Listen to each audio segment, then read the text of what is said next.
Hello అండి, అందరికీ నమస్తే. Welcome back to my channel. ఈరోజు పిల్లలకి ఎంతో ఇష్టమైన డ్రై ఫ్రూట్ లడ్డూని ఎలా తయారు చేసుకోవాలో చూద్దాము. ఇవి రోజుకి 2 తింటే చాలండి. పిల్లల్లో బ్రెయిన్ డెవలప్మెంట్ అనేది చాలా బాగా పెరుగుతుంది, ఇమ్యూనిటీ పవర్ పెరుగుతుంది. సన్నగా ఉన్న పిల్లలైతే మంచిగా ఒళ్ళు చేస్తారు. దీంట్లో మొత్తం 11 రకాల డ్రై ఫ్రూట్స్ వాడానండి. అవి బాదం పప్పు, జీడిపప్పు, పిస్తా పప్పు, వాల్నట్స్, వేరుశెనగ గుళ్ళు, గుమ్మడి గింజలు, పుచ్చగింజలు, అవిసె గింజలు, తాటి బెల్లం, నువ్వులు, సన్ఫ్లవర్ సీడ్స్. వీటితో మనం హెల్దీ డ్రై ఫ్రూట్ లడ్డూని తయారు చేసుకుందాము. ముందుగా ప్యాన్ పెట్టుకొని దాంట్లో డ్రై ఫ్రూట్స్ అన్నిటిని వేసి చక్కగా లో ఫ్లేమ్లో లైట్ బ్రౌన్ కలర్ వచ్చే విధంగా దూరగా వేయించుకొని పక్కకు తీసి చల్లార్చుకోవాలి. నెక్స్ట్ అదే ప్యాన్లో వేరుశెనగ గింజలను కూడా వేయించి పొట్టు తీసి పక్కన పెట్టుకోవాలి. నెక్స్ట్ అదే ప్యాన్లో మన సన్ఫ్లవర్ సీడ్స్ని, గుమ్మడి గింజల్ని, పుచ్చగింజల్ని కూడా వేసుకొని లో ఫ్లేమ్లోనే వేయించుకోవాలండి. హై ఫ్లేమ్లో వేయించితే మాడిపోతాయి.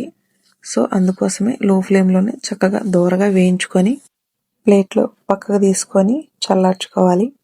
అదే ప్యాన్లో అవిసె గింజల్ని, నువ్వులు కూడా వేసి జస్ట్ లో ఫ్లేమ్లో చిటపట్లాడేలాగా మాడిపోకుండా వేయించుకొని అవి కూడా పక్కకు తీసుకొని చల్లార్చుకోవాలి. ఈ డ్రై ఫ్రూట్స్ అన్నీ కూడా కంప్లీట్గా చల్లారిన తర్వాత ఒక మిక్సీ జార్ తీసుకొని ఆ మిక్సీ జార్లో మనం వేయించి పెట్టుకున్న డ్రై ఫ్రూట్స్ అన్నింటిని కూడా కొంచెం కొంచెంగా వేసుకొని మిక్సీ పట్టుకోవాలి.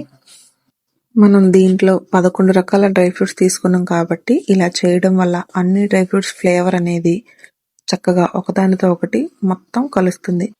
చూడండి, పిండి అనేది ఈ విధంగా పొడి పొడిగా రాకుండా నూనె పైకి తేలేలాగా ఈ విధంగా ఇక్కడ నేను చూపిస్తున్న విధంగా మిక్సీ పట్టుకోవాలి. ఎందుకు అంటే మనం ఇక్కడ ఖర్జూరాలను కానీ నెయ్యి కానీ వాడట్లేదు కాబట్టి లడ్డు చుట్టడానికి ఇలా నూనె వస్తేనే మనకి మంచిగా లడ్డు చుట్టుకోవడానికి అవుతుందండి.